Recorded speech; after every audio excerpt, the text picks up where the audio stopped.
Welcome to an hour of HealthMade Radio.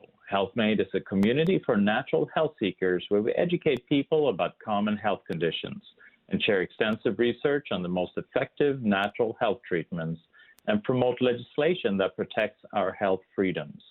A core concept belief is in the innate intelligence and healing power of the body, and if properly supported spiritually, emotionally, and nutritionally, it can find its way back to health. HealthMade Radio will bring information from integrative health experts throughout the world. Check us out at healthmade.co. Health is what you make it. I'm Dr. Michael Karlfeldt, and I will be your host. Today's guest is Norman Plotkin. Norman Plotkin is a certified clinical hypnotherapist with an emphasis in health and wellness as an integrative modality. He's the author of Take Charge of Your Cancer and Mastermind, Master Life. The twists and turns of his journey have brought him through healing crisis and from lobbyist and advocate for business and institutions to a coach of sorts, helping others find organic, non-invasive solutions. A self-described mentalist, Plotkin employs ancient wisdoms and practices for modern mastery.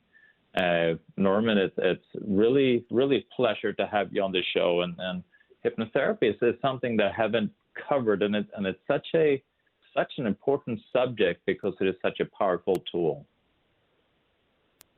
Well, it is, and great to be here. I really appreciate the opportunity. I love talking about hypnotherapy. It's in an age when we are overly technical, or can be, sometimes the simplest answers are the best. Yeah, I couldn't agree more. So you started as a powerful lobbyist, and then you shifted to hypnotherapy. I mean, why that? I mean, because it sounds like where you're at, you're on the top of the world, making great money, being extremely successful, and you're representing Fortune 500 companies, and so. I mean, most people would think, well, hypnotherapy, that would be kind of a shift in the wrong direction as a business person. Yeah, I like to think of it as persuasion of a different sort. But, I love the strategy and the public policy development of working in and around the legislature and representing companies. But it's a toxic environment, or it can be, and it was for me. I drank too much. There was a lot of stress. There was just a lot of factors that converged on me, and I ended up, I got sick, and I had thyroid cancer, papillary carcinoma, and initially I just wanted to get back to normal, but as teachers began to appear and as my perspective began to expand, I realized that quote, normal was what made me sick, and I began to study different teachers. Wayne Dyer, The Power of Intention, Carolyn Meese, Anatomy of the Spirit, Deepak Chopra's Quantum Healing, Dr. Joe Dispenza. So there were a lot of folks who began to inform a new way of thinking. And Joseph Murphy, The Power of the Subconscious Mind. And having gone through that transition, I learned to meditate. I changed my diet. I began to kind of release some of my repressed emotions and traumas, and that's what led me to wanting to work with the subconscious mind. As I developed my own and mastery over my own subconscious mind, I wanted to share with others what I learned, and so the destiny, put me in the right place at the right time. I felt somewhat divinely guided to go in this direction, and I feel like I found my soul's purpose in that it's a non-invasive, organic, non-chemical way to help people really find themselves and find a path to wellness and integration, and without outside chemicals. I've just seen a lot of destruction in people's lives where they rely on a pill and chemical therapy. Yeah, I agree. And it's, a lot of people out there, I know they are in a toxic environment, or they are in a situation that they feel that this is not me, this is not who I am, this is not fulfilling, but they don't have that. They don't feel like they're in a position to change that, or a position to kind of shift in a different direction that is more who they are. A lot of times people don't really take the time to find out who they really are. And so until, like in your case, you actually were put in a place where you had really no choice. I mean, you had to change. I mean, it was like God put you in a place that, you better wake up and you better look at what's going on in your life. So I'm curious, and we discussed this a little bit on my other podcast called Integrative Cancer Solution with Dr. Karlfeldt, about your healing journey in regards to your thyroid cancer. But I wanted to make that point again. I mean, why do you feel thyroid cancer, of all the different cancers that you could have had, and why thyroid cancer? Well, energetically, if you look at the chakras, which are wheels of energy in the body, the throat chakra represents our authentic voice in the world. And I spoke for others. I couldn't write a letter to the editor expressing my opinion. It might reflect poorly on my clients. I wasn't allowed to have my voice. And I didn't know what my voice was.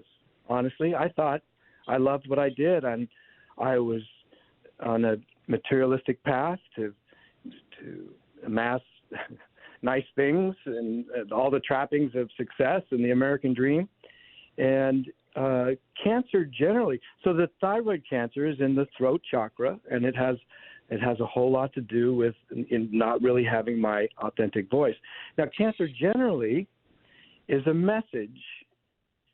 It's a message that life is trying to get your attention, and you're not responding well to it. And so it's important that you take the time and reflect on what the message of cancer is if you find yourself in that position. Those who miss or misunderstand the message of cancer don't fare well. No matter how aggressive the treatment or how well understood the cancer, if you haven't resolved the conditions within your own inner world that gave rise to the cancer, no amount of therapy is going to help you. And so that's what I try and help people with, is understanding the message of your cancer. We all have mutations, but what's the difference between a mutation that runs away into a cancerous situation and those that are addressed by our own powerful immune system? There is a belief system that, we create our own cancers. We can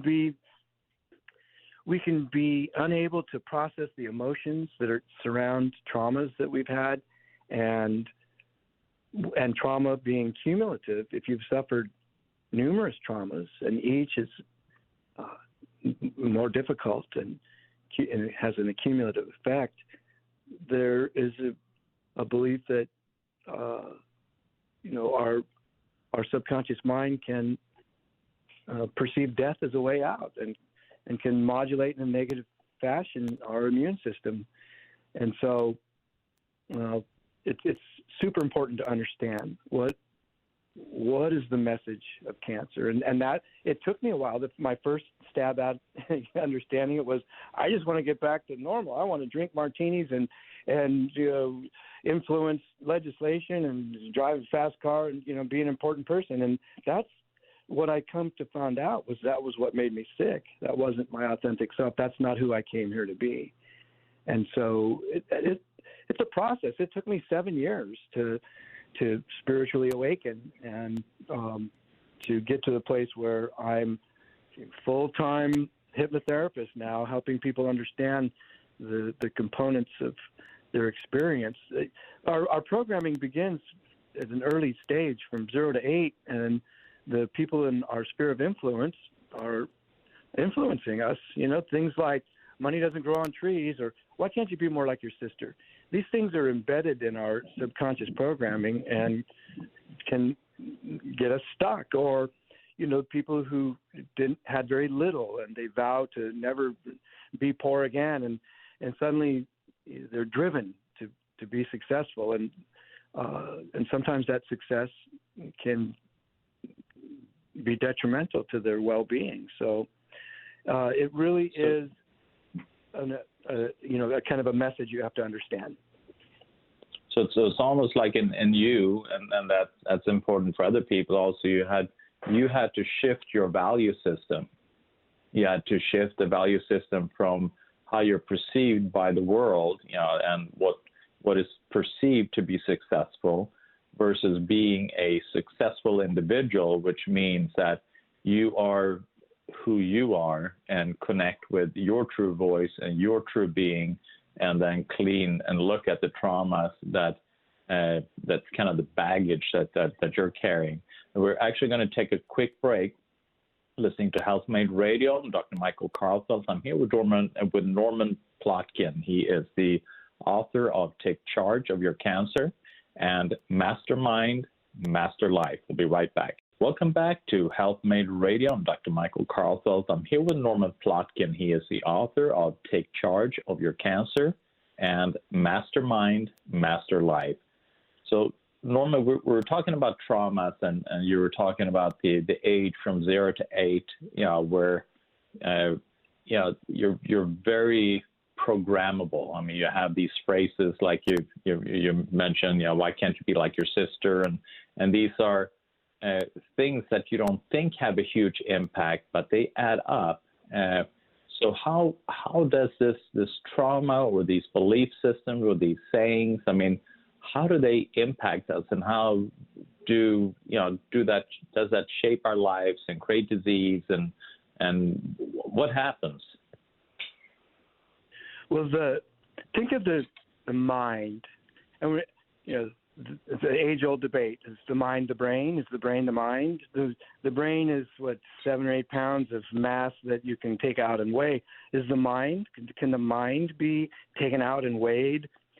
But think of it conceptually as a iceberg, and the bulk of the iceberg is the subconscious. The tip that's shown above the surface is the conscious mind.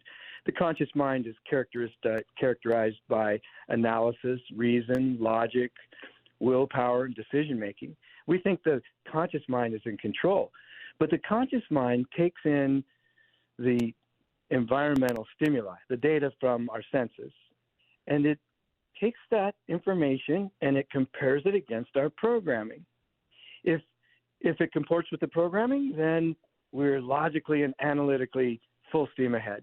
And if it doesn't, the conscious mind will create a rationalization. And I'll give you this simple example. You're not born liking cigarettes. Somewhere along the line, your subconscious programming made it okay, and now you like them. You think they're your friend. And the package says the Surgeon General warns you that smoking these will kill you. And so the conscious mind reads that and compares it to the subconscious programming.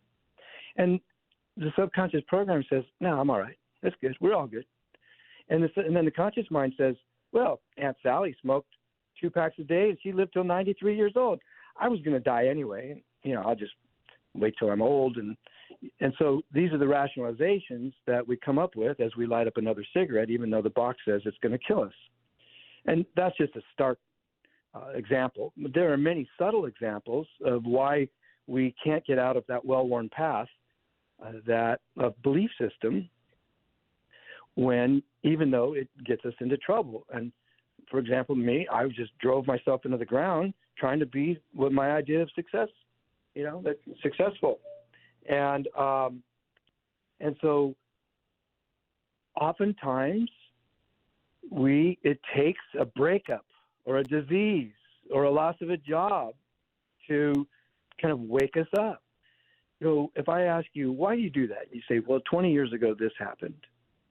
And you're not going to recount the details of that happened correctly, because you don't remember them correctly. You remember how it made you feel. And when you have an experience, it creates a feeling, an emotion, and that emotion creates neurochemistry, which becomes imprinted in our body.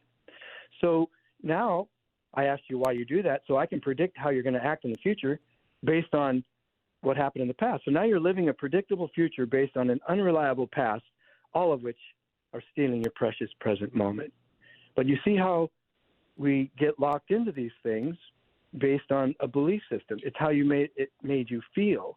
And so now the subconscious loves the known and fears the unknown. So that's the reason why a woman stays with a battering man. Like it's known. At least I know what I'm going to get when I come home. I don't know if I try and escape what's going to happen. So it loves the known and fears the unknown, and will continue behavior even if it's to our own detriment. And then if you layer in, the fact that oftentimes we get something, it's called secondary gain. So we've maneuvered ourselves into this behavior. We're holding on to it because it's known. And oh, by the way, we're getting something from holding on to that behavior. Sympathy, empathy, attention. And so now we're rewarded. So not only is it familiar and safe, but we're rewarded by outside attention for holding on to it. So this can relate to, you used the example of people smoking, which is, we all know that that's bad, but another thing that we know is the majority of people know what food that is bad, and they know also the health implications, and yet they can't stop eating the food. They still eat what they know is creating disease, and so I would assume it's very much the same thing in that scenario. And then also you have, like meaningful relationships, which we all want to have a meaningful relationship. And then we still watch ourselves destroy, good relationships, and we don't know why we're doing it. So you have all these subconscious drivers underneath that will then create, sabotage our own behavior to our own detriment. Well, you're absolutely right, and those are a couple of another good examples. So eating is emotional, and there are if you ever try and sell your house and the real estate agent says, bake some cookies beforehand, or if you go in the grocery store, they'll have a cinnamon candle burning. It makes us feel good. It's emotional, and so when things don't go right at work, you go and have a big nice dinner. Or I had a client who she runs an organic products company, but she said she had a sugar addiction. So I said, well, come on in. I helped her in 3 sessions, and along the way she told me that she'd lost her mom, and so I said, well, I asked her if she thought she'd process that, and she said, yeah, it's been a number of years. So, anyways, several months passed, and she calls me up and says, help! I've fallen off the wagon. I need your help. I said, well, come on in. And when she did come in, I asked her, what was going on. She was planning the remembrance celebration that they have for her mom every year. And I said, you said you thought you processed your mom's passing. Let me ask you, did she bake for you? Did she make cookies and cupcakes and stuff when you were a kid? She goes, yeah. I said, this isn't about sugar. This is about your mom. That sugar was her connection to her mom. And so when I helped her release the pain of the loss of her mother, the sugar fell away. So, yeah. So the other thing is when you combine two of those things, which is eating and relationships. Sometimes if we have rocky relationships, we put on a layer of weight, and no doesn't matter what diet you go on, you can't lose that weight. And it's because it's a layer of protection. It's an emotional layer of protection from the outside world. Maybe you don't want to feel desirable. Maybe there's a whole host of things that are at play, but that's part of our programming too. And our association, our relationship with food, highly emotional, and very much in alignment with our early experiences. And relationships too. I always in my consultations, I always go to the childhood and family structures, because this is where the stuff is laid down. And the psychosocial interactions with your family are going to weigh heavily on the relationships you have later in life. And so, all part of your subconscious programming. Yeah, I couldn't agree more. We're going to take a quick break. You're listening to HealthMade Radio. I'm here with Norman Plotkin. He is the author of Take Charge of Your Cancer and Mastermind, Master Life. We'll be right back. Welcome back to HealthMade Radio. I'm Dr. Michael Karlfeldt. I'm here with Norman Plotkin. He is the author of Take Charge of Your Cancer and Mastermind, Master Life. He is a certified clinical hypnotherapist with an emphasis in health and wellness. So these traumas, I mean, many people, like you're saying, she's saying, well, my mother passed a long time ago. I've dealt with it. I've gone through the grief, and yet, there is these subconscious links that's then driving her own behavior.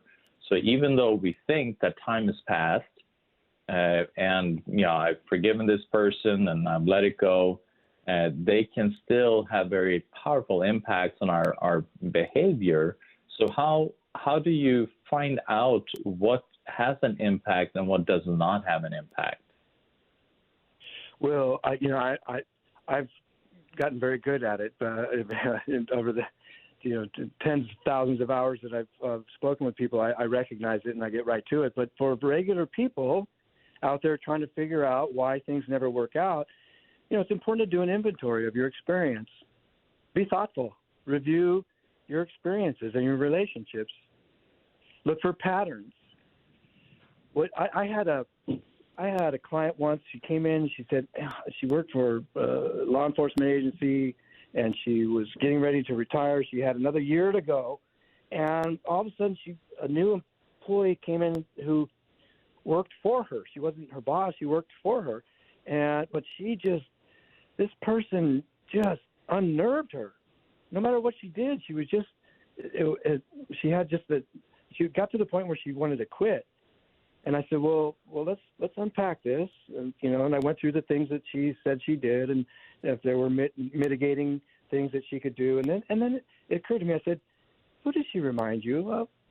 Does she remind you of anybody in your life? She said, my mother. And as soon as she saw the connection between this woman driving her crazy but that she was so much like her mother, then she came up with a coping strategy and was able to go back to work and not let it bother her. So oftentimes these things are right in front of us, and people are like, how do you know? I said, well, you're too close. And by the way, you're human, and these are very human. These are very human experiences, right? And so I've just come to recognize them. There are obvious ones in the relationships we pick, but the less obvious are the people who we run into in daily life, and our coworkers, or people we have to deal with. And oftentimes they will reflect a personality that has confounded us in life other ways. So, back to your question,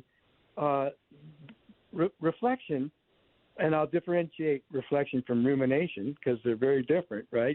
You ruminate and it can take you in the wrong direction. But reflection about your circumstances and how those circumstances relate to other relationships in your life are going to help you kind of come to terms with and have context for the feelings you're having. I do, from a spiritual side, I have people do meditations where they connect their heart and their brains. Just visualizing connecting the brain and the heart. Because sometimes our hearts will take us in directions that are not very logical. And sometimes our logical brain will steamroll right over something that's near and dear to our heart. And if we take a moment to connect those two organs, Deepak Chopra says that all of our organs have intelligence, and the neurochemistry, the chemicals that course through our body between the organs have intelligence. It's why we can synthesize chemicals in the laboratory, and you can give someone a pill, but there's inefficacy. There are side effects because it lacks the intelligence of our organic chemistry, and our organs are smart. And so if we do simple things like connecting our gut, our heart, and our brain so they work in sync instead of independently, and because it's when we compartmentalize these things that we can get ourselves into trouble. But doing those type of connections, reflecting on your experience, looking for context, these are the things. Absent context, you will be stuck in the rut, in that rut that it takes you right back to your programming. And absent having a context for understanding, it'll be very difficult to get yourself out of that rut. And that's what I do. I help people see, and then I speak to their subconscious mind. I take them into trance, and I describe it this way. Think of your conscious mind as a Labrador retriever, and I throw a stick, and it runs off chasing the stick, and that's when I speak directly to the subconscious mind where the programming is. And so there's a lot of times also you have individuals that they are wanting to get better, they wanting improvement, but it's almost like, and they do the meditation, they do all the different things that they feel is right, but it's almost like they can't get into that deeper level, where that true healing takes place. It's like they, it's like they just get kind of eluded. I mean, that's like this protected area that's scary to get into. Subconsciously, they're thinking that, and then they use every possible tactic to kind of get their mind focused in other areas and other issues as a detour. I mean, so how do you deal with those type of things? I mean, as an individual. Well, very good points. I touched on one a moment ago, and that is secondary gain. And so I would encourage anyone who is taking all the right steps, reading all the right books, showing up for themselves every day. Oh, that's an important one too. Consistency, right? If you want God to show up for you and you only say, God, if you get me out of this one, I'll never do that again. God's going to say, well, where were you yesterday or Tuesday at 4:00? So showing up for yourself and God resides in your heart space, by the way, God and love. And showing up for God, showing up for yourself every day at the same time. Show up at 6 p.m. and light a candle, or whatever time works for you. I like in the morning and get people to spend 10 minutes to be quiet and still and show up for yourself and check in. Prayer is when we talk to God. Meditation is when we listen and get answers. But consistency and showing up for yourself is huge. Then the second thing to note is secondary gain. Ask yourself, what am I getting from holding on to this? What am I getting? What benefit, what thing do I derive from holding on to this? The person who posts on Facebook about their diverticulitis all the time, it's like, and the medication doesn't work because they're holding on to it because it gives them something to post about on Facebook. That's just, again, that's a kind of a silly little example, but if you honestly explore, if you've tried everything, and if you've sincerely been consistent and shown up for yourself and you're doing the work and you still cannot make progress, you have to ask yourself, what am I getting from this? And we have what's known as the inner protector. Sometimes there are diversions. Migraine headaches are a prime example where there's something that autoimmune is another very good example. It's when there's an emotional pain and you just can't take it. So you somatize it into your body and it becomes a migraine or a collection of autoimmune pain symptoms. And it's really just an inability to process the emotional pain from some experience. And so more reflection.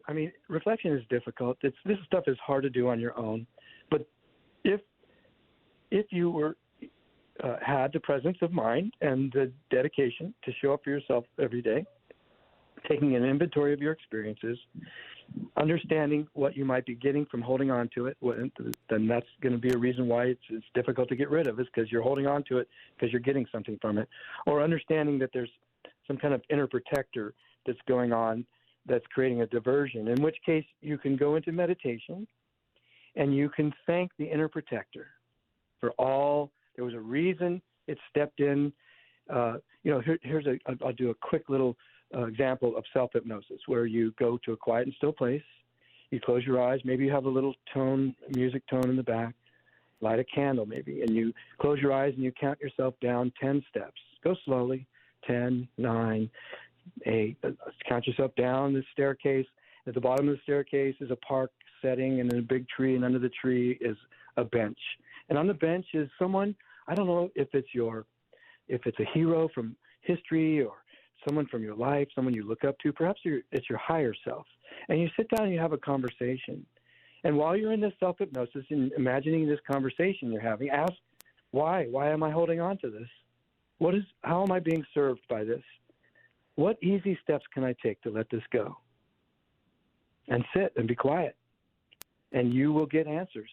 And then you count yourself back up the stairs, and then you come out of self-hypnosis. And some might say, oh, it can't be that easy. Well, you don't know unless you try. And all hypnosis is self-hypnosis, and I'm really good at helping people get this stuff out of themselves that they've been holding on to, and understanding why they've been holding on to it, and keep them from beating themselves up. There's nothing wrong with you. You're a human. These are human coping mechanisms. Some are adaptive and some are maladaptive, but they're all human. Yeah, you're talking about the diverticulitis in Facebook, and I see that quite frequently. Is that imagining what the world would be if you did not have the diverticulitis and you did not get attention. So the fear of that loneliness of not having that connection, and so now, like you're saying, you have a reason, that people would give you that attention, or so you would develop a community with that core disease or that core component as being the reason for the community. So if you let go of that core reason, then what happens to the community? Are they going to like me just for who I am? I mean, who am I if I'm just me? I mean, those are scary thoughts. Sad, isn't it? I mean, that we need something like that. It is kind of sad, but the first step is recognizing that might be going on, and being kind to yourself, and it's okay. It's okay. But there are other ways to find community. I agree. Well, let's take a quick break. You're listening to HealthMade Radio. I'm here with Norman Plotkin. He is a certified clinical hypnotherapist. We'll be right back. Welcome back to HealthMade Radio. I'm Dr. Michael Karlfeldt. I'm here with Norman Plotkin. He is the author of Take Charge of Your Cancer and Mastermind, Master Life. So we've been talking about hypnotherapy as a tool, so we recognize there's a lot of stuff in your subconscious that is then impacting your behavior, your health. I mean, you've made a comment in your book where you say life is a contact sport, and not only do none of us get out alive, we pick up a lot of scars and baggage along the way. So we got all these scars and from events and baggage that we carry on, and that is then impacting us. So how can hypnotherapy help in this aspect? Well, if we don't resolve the emotions that are associated with these experiences, they become unresolved, and we will create maladaptive behaviors to help us contend with them, or we will neuroses will develop, or different behaviors. And so it's about processing your difficult experiences. In my book on Take Charge of the Cancer, I also I recommend that you go back and make a list of your traumas. And trauma doesn't require you to see someone die in front of you. It could be a bitter disappointment. I had a client who was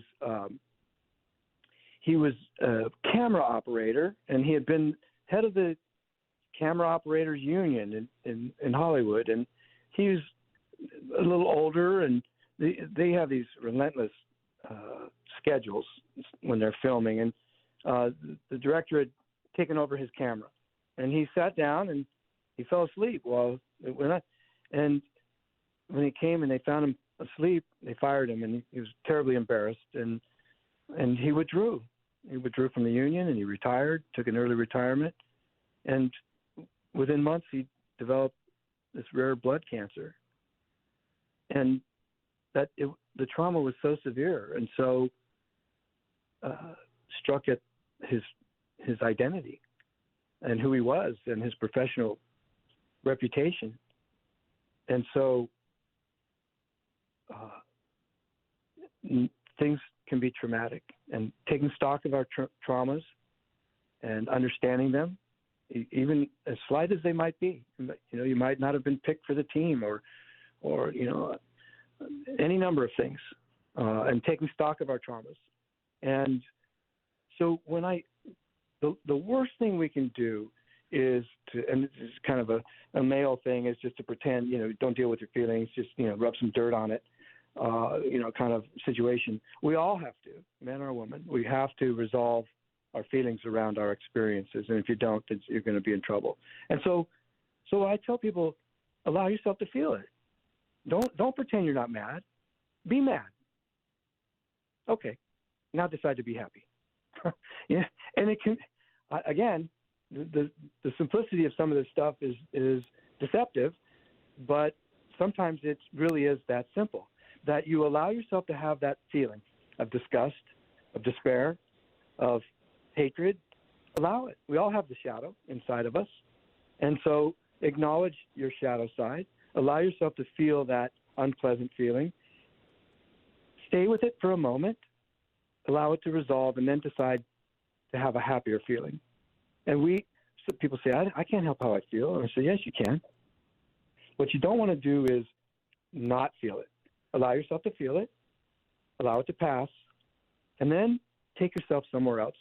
And I do these little mind thoughts, don't see a white elephant. Under no circumstances should you see a white elephant in your mind. Do not see a white elephant in your mind. And when they realize that as soon as I said don't, they did, I can do the same thing. Where's your favorite place in nature? Is it a mountain trail? Is it a tropical beach? And so I have everyone, tell me where their happy place is. What's their sad color and their happy color? So there are 1,000 tools that we forget we have, that we can change our mood, change our thought, and change our expression. Everything. We are so powerful. It's not our power that we're afraid of. Brene Brown said, it's not our powerlessness that we're afraid of, it's our power. And so in fear of just how powerful we are, we lock ourselves up, or we turn from the easy act and into something more complicated that doesn't give us any resolution. And so remembering how powerful we are, understanding that we can change our thoughts in a nanosecond. A thought is nothing more than an electrical impulse between our ears. And although a thought like a mustard seed can turn into a mountain and amazing things, it can be fleeting as well. Dark thoughts can be fleeting and excused and replaced within an instant. We are that powerful. And so just like the troubles that we get ourselves into, we create this whole scenario under which, there's no escape from it. But in the end, there is. Just like a thought, you can let yourself feel it, experience it, let it go, and take yourself into another more pleasant direction. It's really interesting in your book. You're saying that in a day's time, we have about 60 to 70,000 thoughts, and then you said that 90% of them are the same as that we thought the day before. So it means that we, like we've been talking, we're in this repetitive behavior, and obviously, if we do the same, we're going to reap the same. So then using something like hypnotherapy or kind of going to a place where we are looking at the things that are causing these thoughts or the drivers of these thoughts, and then working on adjusting that becomes then the key in changing outcome. And then that's what it seems like hypnotherapy is. Absolutely. I mean, if we're not aware of it, the 25 minutes of cognitive discussion that I have with my clients are just as important as the 25 minutes of hypnosis. And because we have to understand what's operating here, what are the dots that are being connected that are causing you to hold on to this behavior, or that created the behavior in the first place. And so it's super important that we understand this. And by the way, I got to give attribution to Dr. Joe Dispenza. I learned that from him, and the 60 to 70,000 thoughts every day, and 90% of them. So what I do is I recommend to my clients to, when you wake up in the morning, use the restroom, and then come back and be quiet and still for 10 minutes. Before that avalanche of 70,000 thoughts hits you again, be quiet and still for 10 minutes. 10 minutes is hard. I know that I'm asking a lot when I ask them that. It doesn't sound like much, but to sit quiet and still for 10 minutes is a challenge. So start with 3, then work to 5, and then to 10. And in that 10 minutes, when you're quiet and still, you can gather yourself before the onslaught. And that's how you begin to crawl out of the rut of repetitive thought and behavior. Because when you're in the milieu of 70,000 thoughts, it's really hard to introduce something new.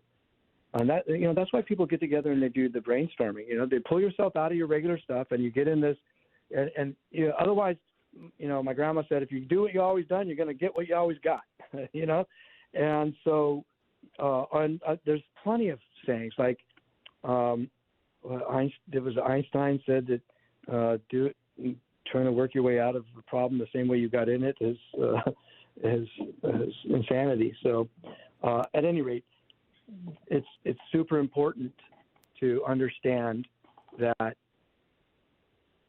remember, the body likes homeostasis, right? So your subconscious mind controls your autonomic nervous system, and it's your subconscious mind that tries to bring you back to 98.6 after you have a fever, or your resting heart rate after you've had some excitement.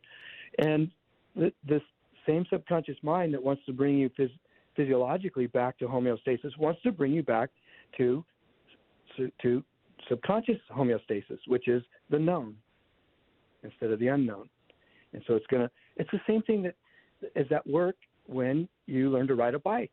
You don't have to learn how to ride a bike or shift a car over and over and over again. You learn it and you know it. And so that's why we get stuck in these behaviors. The subconscious mind is what's at play when the athlete practices the same move over and over and over again, or the musician plays the same string of notes over and over and over again. This is the beautiful part of the subconscious mind. The not so beautiful part is the same operation that keeps you stuck in that behavior. But it's just like playing an instrument over and over and over again. Homeostasis.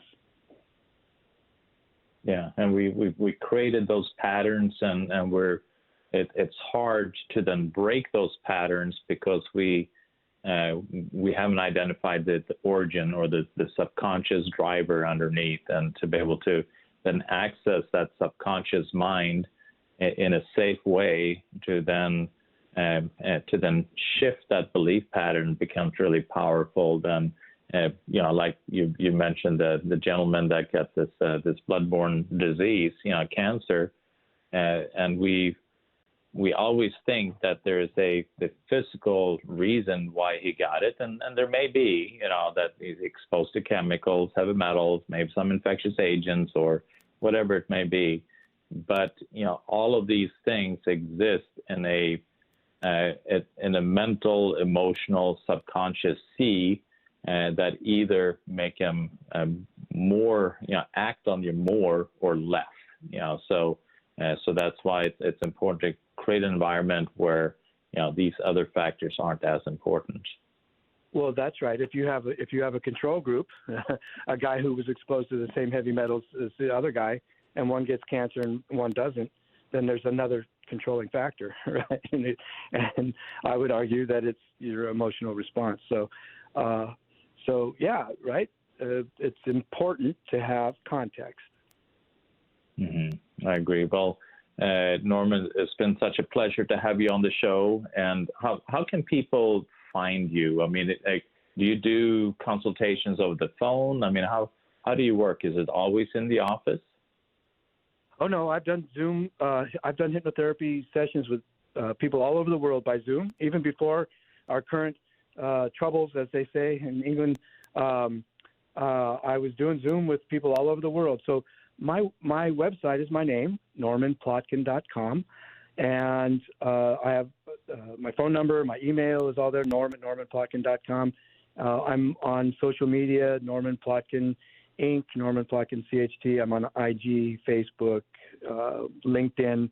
It's all I'm all branded around my name, and I'm happy to speak with anyone who's interested. A consultation is free. We can do it by phone or by Zoom, and sessions are done either in the office or by Zoom as well. Wonderful. Well, thank you so much, Norman. I really appreciate you taking the time. Thank you, Dr. Karlfeldt. That is it for today. You're listening to HealthMade Radio. Remember, check us out at healthmade.co. Health is what you make it. Health is what you make it. Health is what you make it. Health is what you make it. Health is what you make it. Health is